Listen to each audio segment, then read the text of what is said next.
Hello and welcome to Indus News live from Islamabad. I am Hira Mustafa and these are the headlines.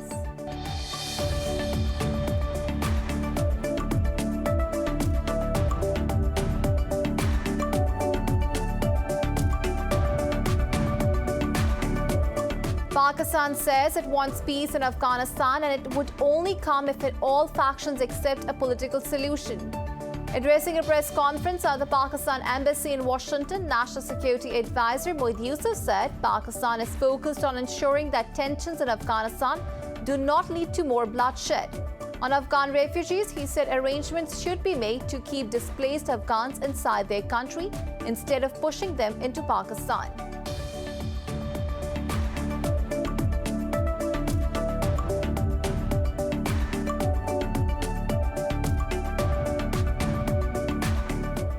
Fighting is raging around three major cities in southern and western Afghanistan as the Taliban make gains amid withdrawal of foreign forces.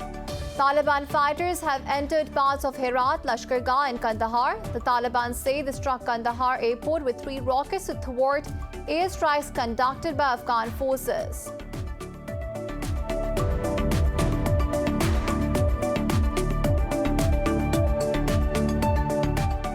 Myanmar's military ruler, Min Aung Hlaing, has once again promised new multi-party elections. In a televised address, Min said his government is also ready to work with any ASEAN special envoy within the association's net framework.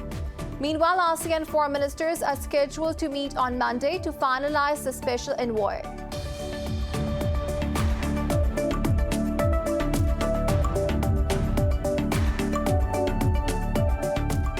The US has urged Tunisia to outline a swift return to the democratic path. In a phone call with Tunisian President Kais Saied, US National Security Advisor Jake Sullivan underscored the need for rapidly forming a new government.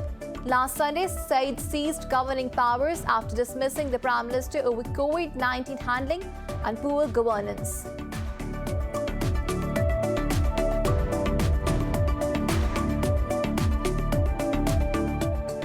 Brazil has reported more than 900 COVID-19 deaths or nearly 38,000 new cases in the past 24 hours.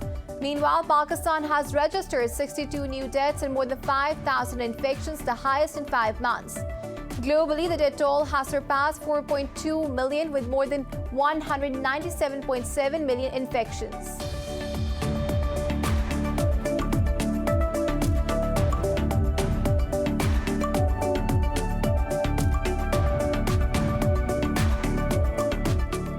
And in the Tokyo Olympics, Australia's Emma McKeon has become the first female swimmer of any nationality to win 7 medals at a Games. On day 9 of the Games, McKeon bagged a gold in the women's 50-meter freestyle and in the 4x100-meter medley relay. Meanwhile, the US also kicked off the day with 3 gold medals in men's swimming events. China leads the medal standings with 22 golds, followed by the US on 19 and Japan on 17.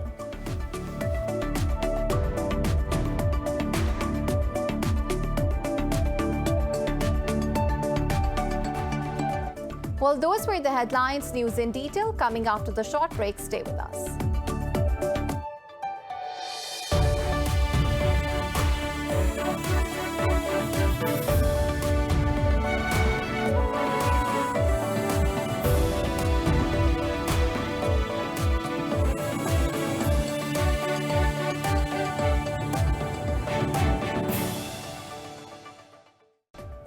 Welcome back. Now the news in detail. Pakistan says it wants peace in Afghanistan and it would only come if all factions accept a political solution. National Security Advisor Moeed Yusuf said this while addressing a press conference at the Pakistan Embassy in Washington. Moeed Yusuf said Pakistan is focused on ensuring that tensions in Afghanistan do not lead to more bloodshed. On Afghan refugees, he said arrangements should be made to keep displaced Afghans inside their country instead of pushing them into Pakistan. Yusuf added that if a situation arises, it is the responsibility of the international community to create a secure area inside Afghanistan. He described the government's US policy as pragmatic and unapologetic, but not boastful. The National Security Advisor arrived in Washington on 27th of July along the Director General of Inter-Services Intelligence, Faiz Hamid, for talks with their American counterparts. They held talks with U.S. National Security Advisor Jake Sullivan at the White House, which was also attended by other security officials from both sides. Fighting is raging around three major cities in southern and western Afghanistan as the Taliban make gains amid withdrawal of foreign forces. Taliban fighters have entered parts of Herat, Lashkar Gah and Kandahar. Since May, with the announcement of foreign troops pullout, the Taliban have intensified their attacks on government forces. In Lashkar Gah, the Taliban fighters were reported only hundreds of meters away from the governor's office, but had been pushed back. The Taliban say they struck Kandahar airport with 3 rockets to thwart airstrikes conducted by the Afghan forces. Government officials said the runway was partially damaged and the attacks forced them to suspend all flights. Meanwhile, the Taliban and United Nations officials discussed the attack on a UN compound in Herat province. Mohammed Naim said both sides regretted the damage caused to the office of the UN mission. The group emphasized that such incidents should not be used for political gain. He said the Taliban reaffirmed the policy of providing security for the UN and all facilities in the areas under their control. Myanmar's military ruler Min Aung Hlaing has once again promised new multi-party elections. He spoke in a televised address 6 months after the army seized power from the civilian government. Min called on all sides to create conditions to hold a free and fair general election. He said the government will take 6 months to prepare for the election according to the law. Min added his government is ready to work with any ASEAN special envoy within the association's framework. Meanwhile, ASEAN foreign ministers are scheduled to meet on Monday to finalize a special envoy.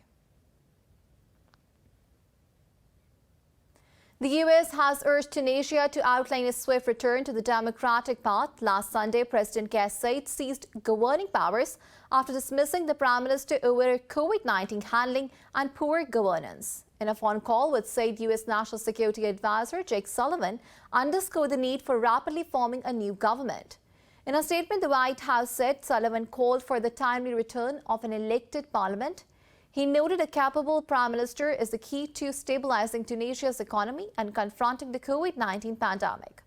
Meanwhile, Saied has reiterated that Tunisia is on the right path to establishing democracy and pluralism. Speaking to his Algerian counterpart over the phone, Saied said there will be important decisions soon. In Yemen, the Saudi-led coalition says it has intercepted and destroyed a booby-trap drone launched by the Houthi rebels. The coalition said that the drone was fired towards the Khamis Mashed region in Saudi Arabia. It added that all futile attempts to target civilians will be confronted and thwarted.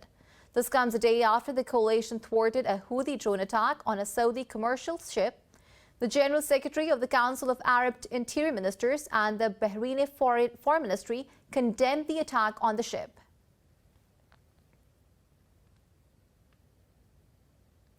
The U.S. military says its Navy is assisting the Israeli-managed tanker that was attacked off Oman earlier. The military says the vessel was most likely hit by a drone strike that left 2 crew members dead.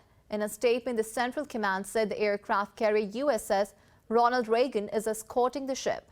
The CENTCOM said U.S. Navy explosive experts are prepared to support an investigation into the attack. Meanwhile, Israeli Foreign Minister Yair Lapid spoke with his U.S. counterpart Antony Blinken over the incident. In a tweet, Lapid said the two sides are working together to formulate an effective international response.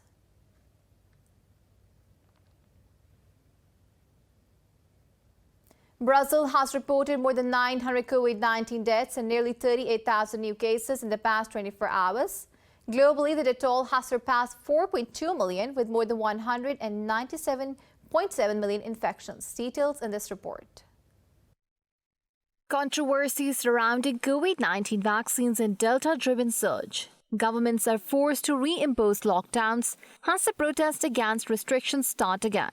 Over in Europe, anti-lockdown protests planned to take place in Berlin. Germany were banned by the city's administrative court. But in France, thousands of people protested against the imposition of a health pass for a wide array of social venues. Je me passerai de restaurant, j'en ai rien à foutre. I won't go to restaurants. I don't give a damn. I won't sell my soul to go to the cinema or for other nonsense. That's it. There is more at stake. Freedom.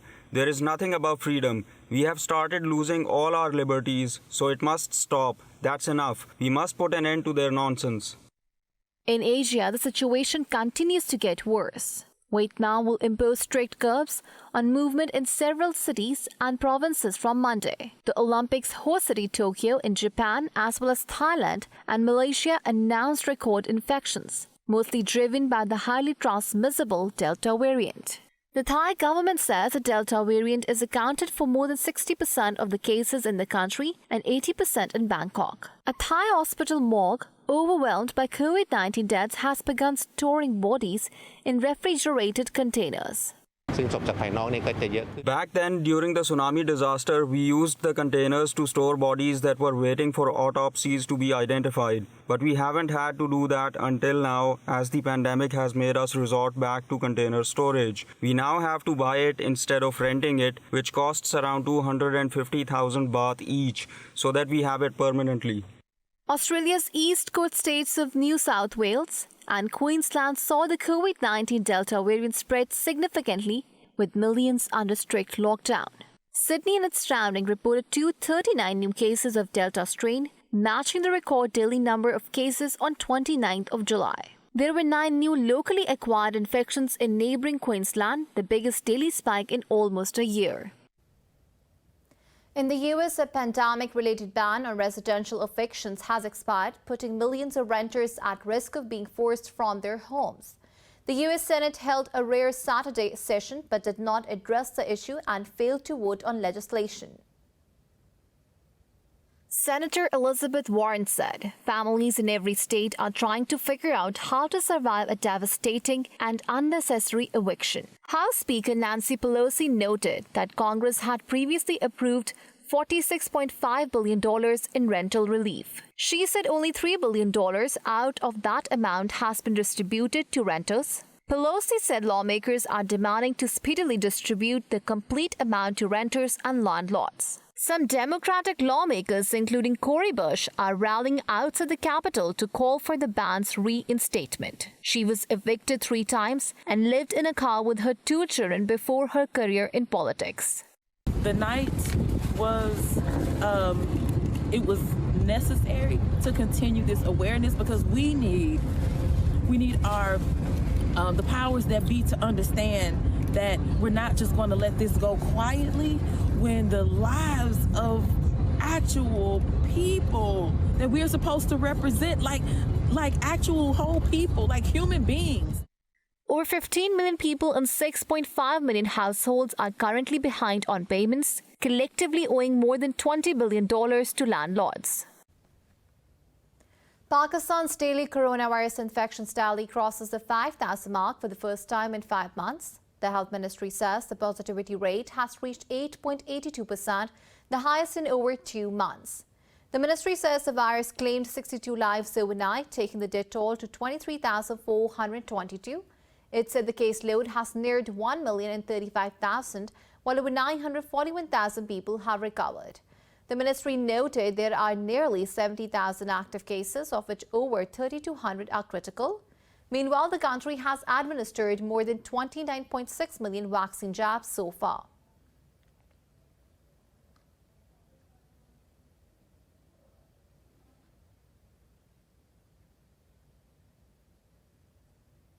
More news stories coming up after the short break. Stay with us. Welcome back. Pakistan hopes India will act fairly during its month-long tenure as the president of the UN Security Council. India will be holding the presidency of the powerful 15-nation body for the month of August, beginning Sunday. Islamabad reminded New Delhi of its legal obligation to implement the Council resolutions on occupied Jammu and Kashmir, welcoming the letter by European lawmakers expressing concerns over rights abuses in the valley.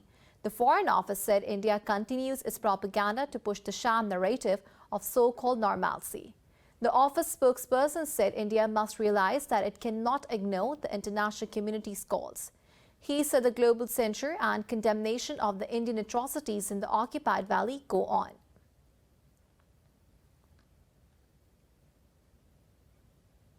U.S. Justice Department says nearly 30 top prosecutors' official email accounts were hacked during a major breach last year. The attack on users of the software SolarWinds is the worst ever cyber espionage attack on the U.S. government. According to the department, office computers of 27 attorneys were also hacked. The department said the hackers compromised the accounts as early as May 2020. The latest disclosure has raised fears the hackers may have accessed sensitive information, including the names of informants. The U.S. blamed Russia for the hacks, which gave cyber criminals access to 18,000 government and private computer networks. A large wildfire tears through Greece's western Peloponnese, burning through forests to reach the shoreline. The authorities ordered the evacuation of residents as a fine crosses over the highway connecting Athens to the city of Patras. This report has more. The fire broke out in the hills of Syria, about 30 kilometers east of Patras, and quickly spread downwards towards the coast. At least 145 firefighters, aided by 8 helicopters, 8 planes and 1 fire service boat, are battling the blazes. Meanwhile, the wildfires in Canada's British Columbia heavily polluted Penanton Lake and its surroundings. According to authorities, the region's air quality is likely to be impacted by wildfire smoke over the next 24 to 48 hours. The officials also estimate that about 244 fires are active in the region. Turkish President Tayyip Erdogan says majority of the wildfires are now contained with the support from Azerbaijan, Russia, Ukraine and Iran. However, Erdogan warned that if fires are sparked by arson, he would take strict actions to punish the perpetrators. President Erdogan also called for unity and solidarity during his visit to fire-hit areas. According to authorities, around 100 fires have burned across large areas of western and southern Turkey since Wednesday. Meanwhile, the death toll from the fires rose to 6 as 2 firefighters died during efforts to control the blaze. The authorities evacuated thousands of people while hundreds of homes have been damaged.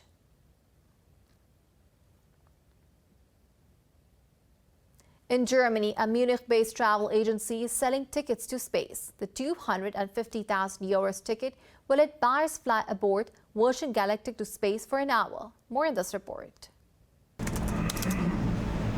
Luxury travel agents Design Racing is the only agency in Germany handling the bookings for space travel. The agency's manager Marion Aliabadi says anyone can fly provided they are physically fit and not recovering from an operation. It doesn't matter how old you are, you can be 90. If you're healthy and sporty, there are people who are 90 years old and still do many things. Age is not the limit, health is. The cardiovascular system should be okay. A recent heart attack or operation is not ideal because there is pressure on the body and nobody wants a scar breaking. Commercial space travel has drawn mixed opinions from the public, with some excited by the possibility while others remaining skeptical. Well, I like the idea because at first glance it looks totally unreal and utopian.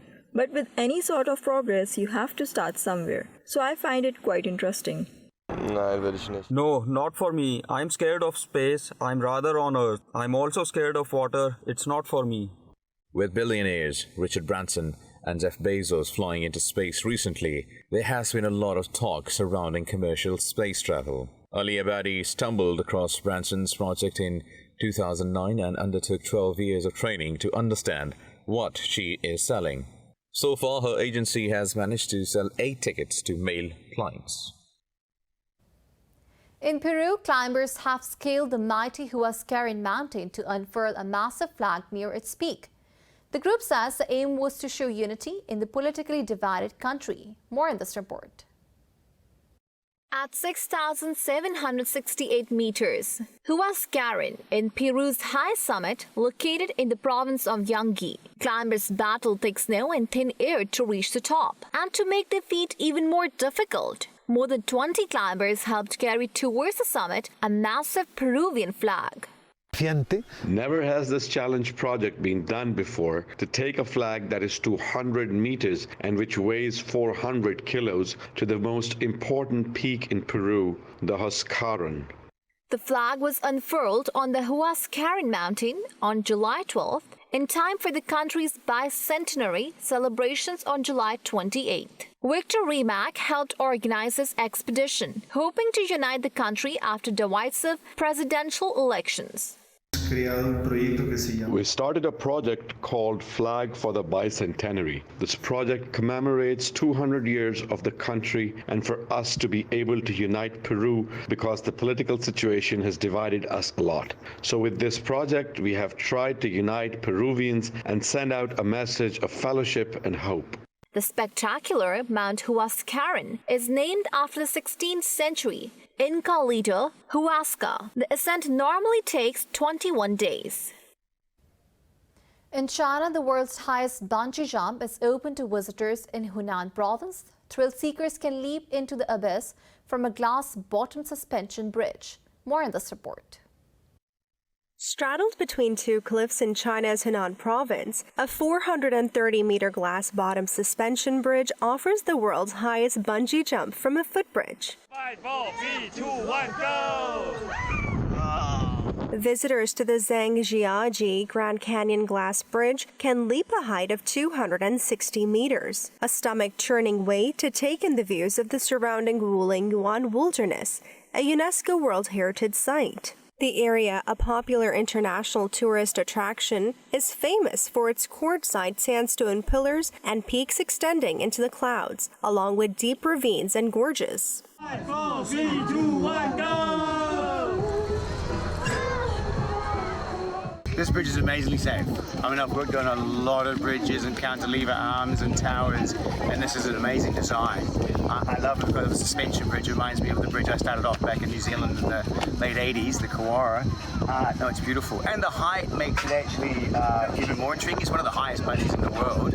The bungee jumping operation opened at the end of 2020, delayed by the restrictions imposed by the Chinese government because of the coronavirus pandemic. To compensate for the lack of foreign tourists, the cost of a jump has been cut by around 40% to RMB 1998, roughly $306. It's been great since we've opened up. The numbers have increased daily.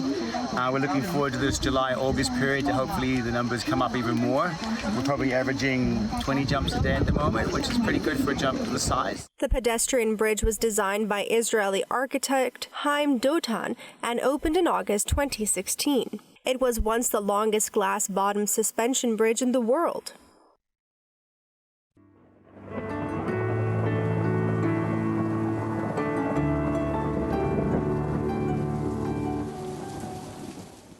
Now it's time to have a look at the weather update across the globe.